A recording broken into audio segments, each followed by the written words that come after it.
Muy buenos días, queridos hermanos. Damos gracias al Señor por esta oportunidad que el Señor nos da de meditar todos los días a través de su palabra, ¿no? Y en esta oportunidad seguimos meditando en el libro de Josué, en esta oportunidad en el capítulo 16 y el capítulo 17. Dice el capítulo 16 es el territorio para Efraín y el 17 el territorio para Manasés. Dice el versículo 1: tocó en suerte a los hijos de José desde el Jordán de Jericó hasta las aguas de Jericó, hacia el oriente, hacia el desierto que sube de Jericó por las montañas de Betel. Para abreviar, el versículo 9 dice: hubo también ciudades que se apartaron para los hijos de Efraín en medio de la heredad de los hijos de Manasés, todas ciudades con sus aldeas, pero no arrojaron al cananeo que habitaba en Geser. Antes quedó el cananeo en medio de Efraín hasta hoy y fue tributario. Aquí vemos el territorio que le tocó a Efraín. Recordemos que José, estando en Egipto, tuvo dos hijos, Manasés el mayor y luego Efraín. Jacob, que era Israel, siendo ya muy viejo, se gozó de ver a sus nietos. Lo tenemos en la historia allí en Génesis, el capítulo 48. José tomó a Efraín y lo puso sobre la rodilla izquierda de Jacob y Manasés sobre la izquierda. Entonces, dice, Jacob extendió su mano derecha y la puso sobre la cabeza de Efraín, que era el menor, dándole así cierta preferencia sobre Manasés, y su mano izquierda sobre la cabeza de Manasés, que era el primogénito, colocando así sus manos alrededor. Pero viendo José que su padre ponía su mano sobre la cabeza de Efraín, le causó disgusto. Mas Jacob le responde: lo sé, hijo mío, lo sé. También él vendrá a ser un pueblo engrandecido, pero su hermano menor será más grande que él. Esta profecía de Jacob se cumplió, pues al parecer fue una tribu que creció y fue dominante. Fue tanto el predominio de esta tribu que en muchos pasajes bíblicos se lo cita como el reino del norte, como el reino de Efraín. Jeroboam, descendiente de Efraín, fue rey sobre Israel, reino del norte que se rebeló contra Judá. Y Benjamín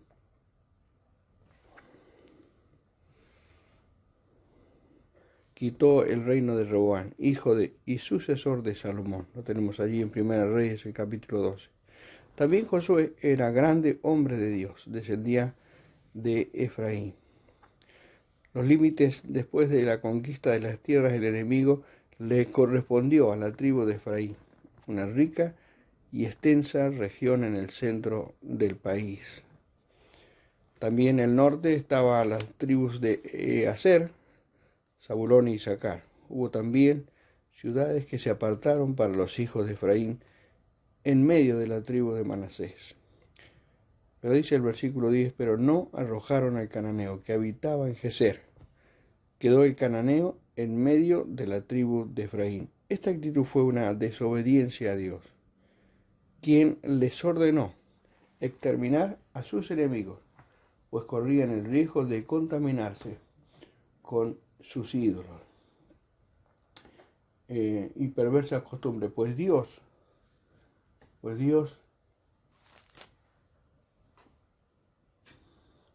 les dijo: pero de las ciudades de estos pueblos que Jehová tu Dios te da por heredad, ninguna persona dejaréis con vida. Lo tenemos allí en Deuteronomio. Deuteronomio, el capítulo 20, versículo 16, dice: pero de las ciudades de estos pueblos que Jehová tu Dios te da por heredad, ninguna persona dejarás con vida, sino que los destruirás completamente: el eteo, al amorreo, al cananeo, al fereceo, al heveo y al jebuseo, como Jehová tu Dios te ha mandado, para que no os enseñen a hacer según sus abominaciones que ellos han hecho para sus dioses, y pequéis contra Jehová vuestro Dios. Debemos tener en cuenta que toda desobediencia a Dios trae su disciplina. La desobediencia de Saúl, tenemos como ejemplo, le costó perder el reino sobre Israel. Le dijo Samuel, ciertamente, el obedecer es mejor que los sacrificios, y el prestar atención más que la grosura de los animales. Allí en 1 Samuel capítulo 15. Porque como pecado de adivinación es la rebelión, y como ídolos e idolatría, la obstinación. También nosotros debemos prestar mucha atención a todo lo que el Señor en su palabra nos dejó en sus enseñanzas y doctrinas. Hay un texto muy precioso que y en Isaías, el capítulo 48, versículo 17, dice así: así ha dicho Jehová, Redentor tuyo, el Santo de Israel. Yo soy Jehová, tu Dios, que te enseña provechosamente, que te encamina por el camino que debes seguir. El capítulo 17, que también vamos a seguir meditando de una forma rápida, ligera de este capítulo, dice: se echaron también suertes para la tribu de Manasés, porque fue primogénito de José.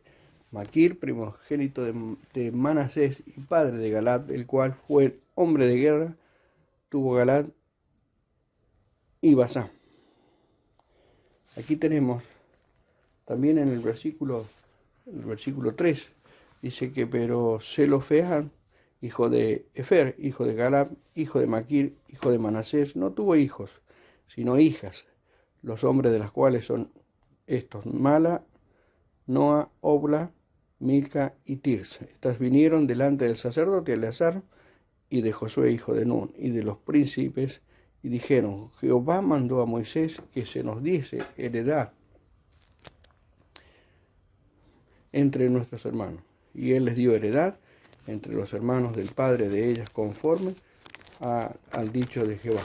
Y allí en el versículo 15 dice: y Josué les respondió: si soy pueblo grande, subid al monte y haceos desmontes allí en la tierra de los fereceos y de los refaítas, ya que el monte de Efraín es estrecho para nosotros. Y los hijos de José dijeron: no nos bastará a nosotros ese monte. Y todos los cananeos que habitan en la tierra de las llanuras tienen carros cerrados, los que están en Bet-Sem y en sus aldeas, y los que están en el valle de Jezreel. Aquí vemos las tierras repartidas a los hijos de Manasés. Se echaron suertes también, dice, para la tribu de Manasés. Este fue el primer hijo de José, Efraín fue el segundo. Galad, descendiente de Manasés, hombre valiente de guerra, conquistó a Galad y Basán. Se echaron suertes también para los otros hijos de Manasés. Pero Zelofehad, nieto de Galad, no tuvo hijos, sino hijas. Estas jóvenes no tenían hermanos, y su padre había muerto en el desierto, por lo cual piden a Eleazar y a Josué y los príncipes, y dijeron: Jehová mandó a Moisés que se nos diese heredad entre nuestros hermanos. Y les dieron heredad entre los hermanos del padre de ellas. En este caso, como en otras situaciones humanas, observamos que Dios siempre es justo y sabio en lo que decide. Allí en el versículo 5 tenemos las tierras entregadas a las tribus de Manasés, 10 partes, además de la tierra de Galad y de Basán, que están al otro lado del Jordán. Tierras otorgadas a las tribus de Manasés. En el versículo 10 tenemos el territorio de Efraín al sur de Manasés, una tierra rica y extensa en la región central del país. Tenían Dan al este y a Benjamín al sur. Manasés tuvo también otras ciudades con sus aldeas. Llegó a poseer mucho territorio, territorio que se les había dado. Los hijos de Manasés no pudieron echar de aquellas ciudades a los cananeos. Lo único que lograron fue que se les pagasen tributos o impuestos, los cananeos. ¿Por qué no pudieron echarlos? ¿Se olvidaron de las promesas y órdenes de Dios o tenían miedo de luchar, ¿no? Hemos leído allí en Deuteronomio, el capítulo 20, versículo 16 al 18, ordenanzas explícitas que Dios les había dado por medio de Moisés, que ellos no podían dejar nada, ¿no?, con vida. Tenían que destruir todo lo que poseían aquellas personas impías. Y esas ordenanzas ellos no las obedecieron. Los hijos de José, en el versículo 14, vemos que se quejan ante Josué diciendo: ¿por qué nos has dado tan pocas tierras, siendo nosotros un pueblo tan grande y que Jehová nos ha bendecido hasta ahora? Fue un reclamo injusto, observando en la geografía bíblica las tierras que tenían la media tribu de Manasés del otro lado de Jordán, más las que le otorgaron dentro de Canaán. En total poseían más tierra que la tribu de Judá, que fue muy grande. En el versículo 15, que hemos leído, versículo al 18, las respuestas sabias y justas de Josué revelan que no querían trabajar ni obedecer a Dios, destruyendo a sus enemigos. El proverbio puede decir allí en el capítulo 13, versículo 4, el alma del perezoso desea y nada alcanza, mas el alma de los diligentes será prosperada. Y el apóstol Pablo nos dice: en lo que se requiere diligencia, no perezosos, fervientes en espíritu, sirviendo al Señor, gozosos en la esperanza del pronto regreso de Cristo, sufridos en la tribulación, constante en la oración. Lo dice el apóstol allí en el capítulo 12 de Romanos, versículos 11 y 12. Y el apóstol Pedro concluye en su segunda carta diciendo: antes bien, creced en la gracia y en el conocimiento de nuestro Señor Jesucristo. A Él sea la gloria y hasta el día de la eternidad. Amén. Hoy más que nunca, hermanos, hacen falta, hermanos, que estemos dispuestos a dedicar más tiempo al estudio y meditación de la palabra. Estar preparados, de una manera tal que podamos manifestar su nombre a través de cada una de nuestras vidas, para ser de ayuda en el desarrollo de la iglesia del Señor. De esto daremos cuenta al Señor en el tribunal de Cristo, pues fuimos elegidos para servir al Señor, como el Señor mismo lo expresó allí en San Juan, capítulo 15, versículo 16. ¿Para qué? Para que llevemos fruto. Y ese fruto debe ser de cada uno de nosotros, sirviendo al Señor en este tiempo que nos da, para poder honrar su nombre a través de cada una de nuestras vidas. Que el Señor les bendiga.